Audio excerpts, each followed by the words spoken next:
হ্যাঁ বাবা। হ্যাঁ বাবু, কেমন আছিস? এই তো বাবা ভালো, তুমি ভালো আছো? শরীর ভালো, তবে তোকে খুব মনে পড়ছে। দাঁড়াও বাবা, হেলমেটটা পরে নি। ঈদে কি বাড়ি আসবি না? ঈদে বাড়ি আসবো কিনা বলতে পারছি না বাবা। আমার অ্যাকাউন্টে টাকা পাঠিয়ে দিয়েছি বাবা, আমার প্রমোশন হয়েছে, স্যালারিও বেড়েছে পুরো 1,00,000। আলহামদুলিল্লাহ। বাবা তুমি তো বলেছিলে পিতৃঋণ কখনো শোধ হয় না। তুমি 26 বছরে আমার পিছনে যত টাকা খরচ করেছো, তুমি কি জানো আগামী 5 বছরে সেই টাকা তোমায় ফিরিয়ে দিতে পারবো? আমার এখন স্যালারি মাসে 1,00,000 টাকা বাবা। ও, এই কথা। তাহলে শোন, তোকে একটা গল্প বলি। বলো বাবা।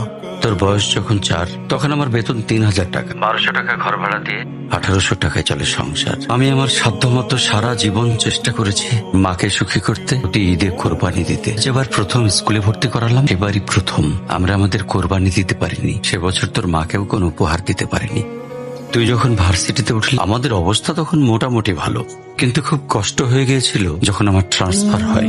রোজ রোজ বাসে চড়ে, পায়ে হেঁটে, ঘামে ভিজে খুব দুর্বিষহ লাগছিল। একদিন শোরুম থেকে একটা বাইক দেখে আসলাম। সে রাতে আমি স্বপ্নেও দেখেছি আমি বাইকে চড়ে অফিসে যাচ্ছি।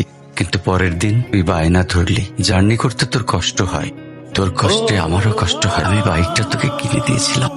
তুই এখন লাখ টাকা বেতন পাচ্ছিস, কিন্তু মনে করে দেখ, আমার সামান্য মাইনে দিয়ে ব্র্যান্ড নিউ মোবাইলে হেডফোন কানে লাগিয়ে সারা রাত গান শুনেছিস, পিকনিক করেছিস, ট্যুর করেছিস। তোর প্রতিটা দিন ছিল স্বপ্নের মতন।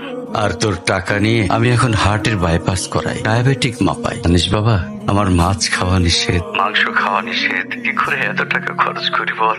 তোর টাকা নিয়ে তাই আমি কল্পনার হাট বসাই। সেই হাটে আমি বাইক চালিয়ে সারা শহর ঘুরে বেড়াই, বন্ধুদের নিয়ে সিনেমা দেখতে যাই, তোর মার হাত ধরে চাঁদনি পশরের সেন্ট মার্টিনের বালুচরে হেঁটে বেড়াই। চুপ করো বাবা প্লিজ, আমি তোমার কাছে চলে আসবো। তোমার টাকা না, আমি তোমার ভালোবাসা তোমায় ফিরিয়ে দিব বাবা।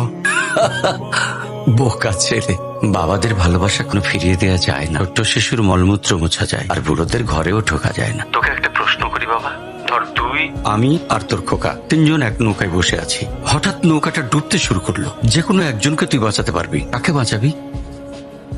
থাক, উত্তর দিতে হবে না। ছেলেরা বাবা হয়, বাবারা কখনো ছেলে হতে পারে না। পৃথিবীতে সবচেয়ে ভারী জিনিস কি জানিস?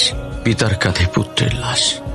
আমি শুধু জায়নামাজে বসে একটা জিনিস চাই, আমার কবরের ঘরটায় যেন আমি আমার ছেলের কাঁধে চড়ে যাই। তাহলে তুই একটা ঋণ শোধ করতে পারবি, তোকে কোলে নেওয়ার ঋণ। বাবাদের ঋণ কোনোদিন শোধ করা যায়